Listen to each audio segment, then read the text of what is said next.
Welcome to Grab Your Keys. I'm super excited that everyone has joined us today. Just remember, if you like the nuggets that you're hearing, to share and comment so we can bring you more of that information that you're finding so valuable and beneficial. So today I have a fabulous guest, Mickey Schilling, on today. We have known each other forever. She is definitely a pioneer in the mortgage industry, as am I. We've gone to lots of conferences together. She is, well, I'm going to let you tell Mickey, why don't you tell us a little bit about yourself? Okay, thanks, Sue. We're pioneers. All of a sudden, I felt a little old, like we're the pioneer women.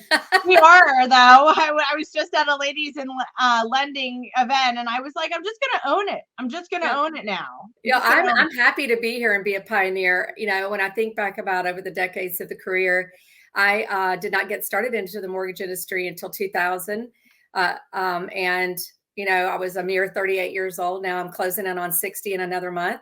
And I've earned all of the pioneer phrases. So I'm happy to still be in an industry that I love, I'm very passionate about, and to have made it through a couple of different cycles. And hey, we're back in another cycle, but we'll make it through this as well. But I started my mortgage banking career on the broker wholesale side as an account executive with JP Morgan Chase. And then after they exited wholesale in 2009, I switched over to the correspondent space for a few years and then worked at a community bank. Those were some years where you just sort of had to pivot. And staying in the industry was definitely challenging. But I went into a regional bank and did whatever was needed, recruiting, project management, scenario desk. I learned a lot doing that, helping in secondary. And that was sort of a slingshot to my career, actually. I feel like I took a lot of steps backwards in compensation, but from what I learned during that 3 or 4 year time frame, kind of, pivoted, catapulted me out in my career. And then the next thing I know is running a community bank mortgage department here in Atlanta for about a year until the bank was sold. And since that time, I've just been in full on retail growth and management. And I just joined a new company actually 4 weeks ago this week. I joined Highland Mortgage. Yes, an Atlanta-based independent mortgage banker. I've had the pleasure of knowing the owners for almost 2 decades, and 2 times our paths almost joined us together, and the third time was the charm. So now I have the distinct pleasure of helping them grow, and they've definitely got a mindset of growth right now. So I'm excited about that. That's super exciting. And I love everything that you've been doing. I always think the wisdom that you give people is fabulous. What are your 3 keys to success, do you feel? Oh gosh, I think first and foremost is just to be ready to take on something, even if you feel like you're not 100% check all the boxes. If you look at job opportunities, and I think as women, sometimes we shy away because we feel like we need to have each one of those box checked. And sometimes in my career, the best opportunities came when I didn't think I was ready, but other people prompted me to, throw my hat in the ring, and then I took on that role. So don't be afraid to take a risk. You'll learn it, and we're smart, and we can do it just as well as others can. So don't sell yourself short. And first off, I would say be ready to take risk in your career. If you don't believe in yourself, no one else will. So step to the plate. Take that extra project on. If you're in operations, take on the team lead role, take on the sales manager role, and you'll figure it out. You will. So I think taking risk is really important. Just, being persistent has been another key to my success. I think you really have to be consistent and persistent. Those would probably be the other 2. Consistent daily. I don't follow any written plan every single day, but I know there are certain things that I should do that are, working in my business and on my business. And then being persistent also is just, keep going, keep grinding. You'll get there eventually, and don't give up. How do you believe you can change your mindset from working on your business instead of in your business? Well, there are 2 different things. I think on what you said. How do you think that you can switch those on and off? To me, it is, I know I have to give a separate amount of time to each. And, we juggle a lot of balls, I think, as women. If we're married, if we have, a spouse or significant other, if we have children, we don't get to just turn it off at 5 o'clock and, stop. We've got to then run home or, go downstairs and make dinner and help some homework. I'm fortunately out of those days. My kids are grown. But I was working, sometimes at the height of my career was, as I was building, I had small children. Right. So, we balance a lot, we juggle a lot. And I think you have to do that in your career as well. So when I say work in your business and work on your business, so working in your business is the day-to-day, the things you have to get done, the returning of phone calls, checking in on your team, who needs help. And working on your business is the things that take you to the next level. So, just be mindful of, you just can't get mired down into the day-to-day that you're not focused on growth for you, for your team, personally and professionally. So there's some certain things that I will do is, sometimes it's okay to stop and read a motivational book. Sometimes it's okay to stop and, go to a conference. I get so many great ideas, like Sue from you, in the years that we've known each other, and we've gone to some really great conferences together, and to come back and try to implement a couple of those things that we learned. So that's working on your business. And it's equally as important than just, being in the day-to-day. You've got to step away. You have to go to, those conferences and make those relationships. I think networking is probably one of the most important things to do as you're working on your business. Yeah, I believe that working on your business and working on your network, because your network is how you make your net worth. Really.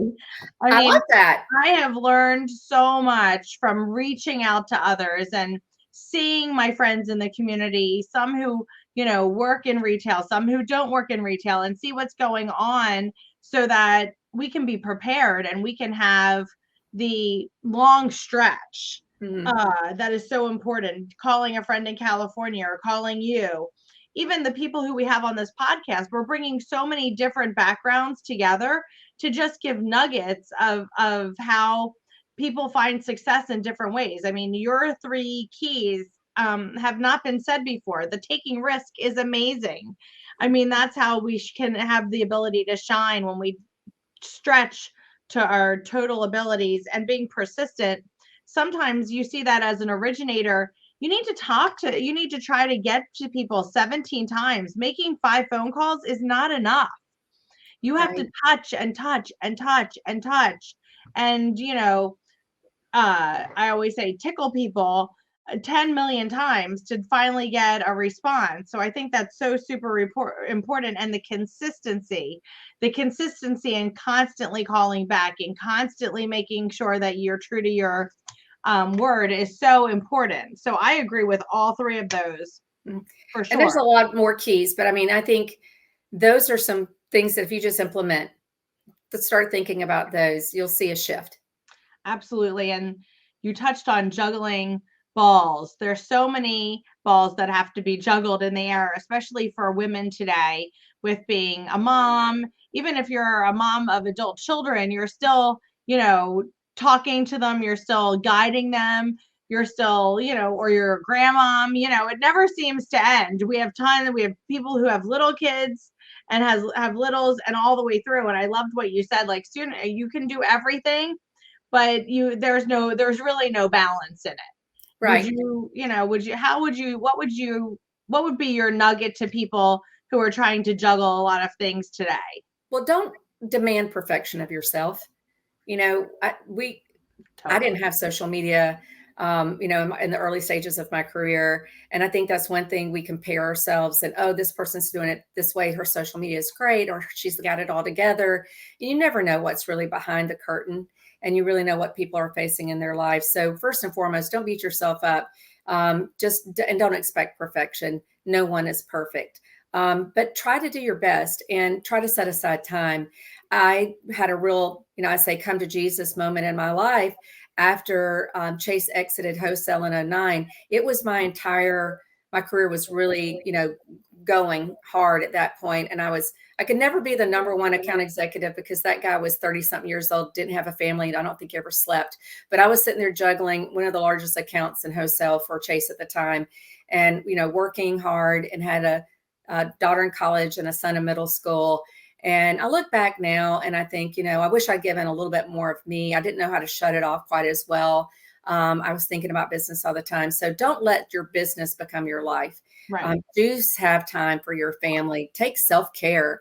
I'm a big proponent of mani-pedis and massage days on Sunday. I just took a good friend of mine here in Atlanta. She's in the mortgage banking business. And I called her. I said, let's go get some massages and mani-pedis today and drink some mimosas. We just need to decompress.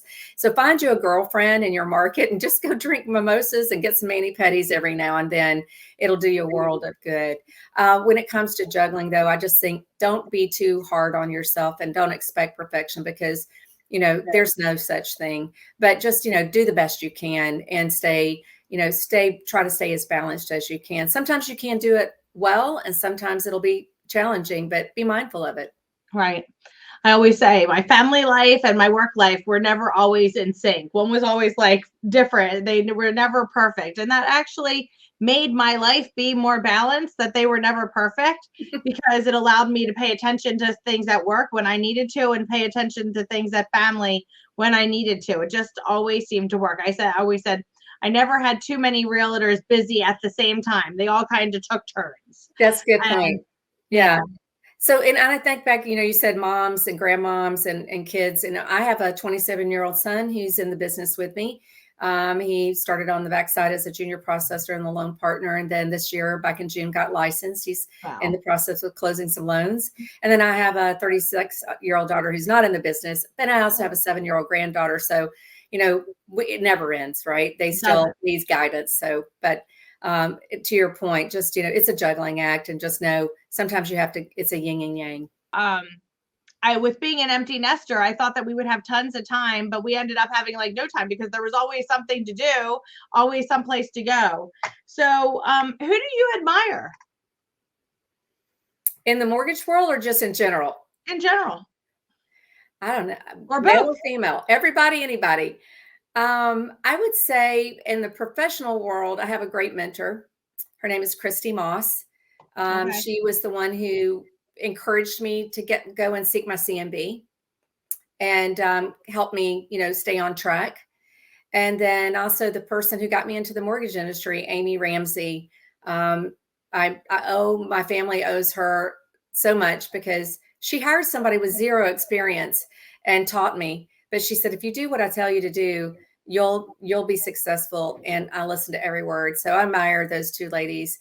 I admire my grandmother, who was kind of a single parent almost and raised 8 kids on a farm. So I don't know how she did that. And she worked too. So I've been fortunate to have some really strong women in my life who've poured into me. And I'm trying to do that now for others as I'm, like I said, I'm going to be 60 in February. And, I want to work several more years, right? I'm not retiring anytime soon. And so now it's my turn to pour into their buckets and help the next generation. So if anybody's looking for a mentor, I'll be happy to talk to you about that. And if anyone is looking to obtain their CMB, which Sue also has, we'll be happy to talk to you about that journey. I think it's one of the best things you can do in the mortgage industry, particularly as a female. I totally agree with you. So let's walk and talk about that CMB program. So CMB is being a certified mortgage banker. It was super important for me, I felt, to get it. I got it in 2008. I got it in 2019. I had to think for a second. So 3 years ago, I tried when I was the CEO of Centennial Lending to get it, and it just was a bridge too far for me. So I backed off for a minute. I'd gone through all of it, and I was like, I'm not ready to take it's a verbal test and a written test, a verbal test amongst your peers and a written test. You have to pass one to get to the next step. And it's pretty much the highest certification that you can get as a mortgage banker in our industry. Why was it important to you to get that? I really had heard about it, but it wasn't until I think it was at NAMBA 6 years ago when Tony did his first NAMBA, and he talked about his journey as an African-American male and a minority to become a certified mortgage banker. And then I knew that Christy Moss also had just reserved hers at the time. She was at Fannie Mae. And I just admired both of those people so much and their journeys. So I started exploring it. I did take me a little bit longer because I had to take some education classes. So I took School of Mortgage Banking 2 and 3. I did apply and received the Diversity and Inclusion Scholarship Education Award through the MBA to help me with the cost of those two. So there are resources and scholarships available to you. And then I just sort of started the process. I had some people who kept me focused, and then I finished my study prep class right in February of 2020 when the pandemic started. So between my job and the pandemic, I had to pause. But then in 2021, I picked it back up with another study group and sort of facilitated the study group. And out of the 6 in our study group, 5 of us took the written test, which is hard. My goal was to pass all 6 sections the first time, which I did. And Me then, too, yeah. yeah, that was a goal. And then you take the oral, which is a whole nother set of, current events in the mortgage industry. And coming out of COVID, it was very interesting. But I wanted it. I really wanted it. I didn't get my MBA in college. I went through college at the University of Georgia, graduated in 1985, and then just went straight out into the workforce, and I never thought about getting my MBA. So I call this my MBA or my doctorate in mortgage banking. I wish I had studied as hard in college as I did for my CMB. I would have been a straight A student. I have to tell you, it was probably one of the hardest things I've ever done. Right. It was stressful because I put the stress on me. I wanted to pass it. The first time. I did it through COVID, actually. And I said I needed to do it on a Saturday in my office because I couldn't focus because of all the phone calls and all the emails that we get. So they let me do it on a Saturday, which they were super nervous about because they didn't know if the technology would work. And they had to get a proctor to come and sit here for 7 hours while they, to proctor it and to make sure that we had the breaks that we had. So it was just so crazy during that time. I did it through online proctoring, and I can tell you that as soon as that test was over and I found out that I passed and then passed my oral, it was one of the best feelings in my life. I wish I could bottle that up. But, I wanted to get it because I knew it was the highest distinction in our industry, and it matters. And you learn, more importantly, you learn so much more. If you're in just origination, you're going to learn a lot about secondary and securitization and warehouse lines and how to be profitable. And it helps you to understand all the other facets of the mortgage industry. And I think it just makes you a stronger in whatever it is part of the industry in your career. Yes. So just a side note, if anyone's interested in getting their CMB, you can definitely reach out to either one of us. We will be more than happy to, get you in touch with the right people so that you can see if it's something you want to do. So, Mickey, if you had to change careers, what do you think you'd do? Oh, there's a lot of cool things I'd like to do.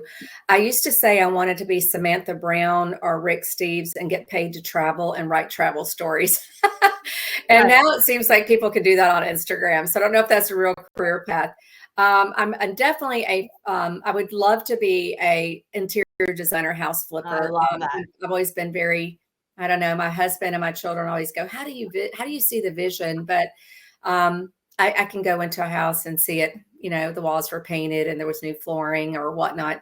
I've done that a couple of times with our own personal homes. And I think that would be fun if money was no object, if I wasn't trying to make a living doing it and it was just for my personal enjoyment. But travel and interior design are probably my 2 favorite things. Yeah, that's amazing. Thank you so much for sharing your time with us today. I know that we have a hard stop because you're a super busy woman, and I just really appreciate you sharing with our Grab Your Keys community. And we wish you all the best. If you need to get in touch or want to get in touch with Mickey, how do people reach out to you? Well, my email is mickey.schilling@highlandmtg.com. And this is how I tell people my name. It's Mickey like the mouse, Schilling like the money. That way you'll never forget me. That is really how people will never forget you. And as I appreciate all you do for the mortgage industry. I love seeing you at conferences. We have to get back to getting to them together. Yes. And I look forward to watching everything you're doing in the mortgage industry. So thank you so much. So Thank you so much. everyone, thank you so much for joining. Grab your keys, and make sure you don't miss the next one when we'll have another super guest to give us tons of nuggets with regards to the mortgage industry and their keys to success. Thanks so much. Have a great day. Thank you guys. Have a great day.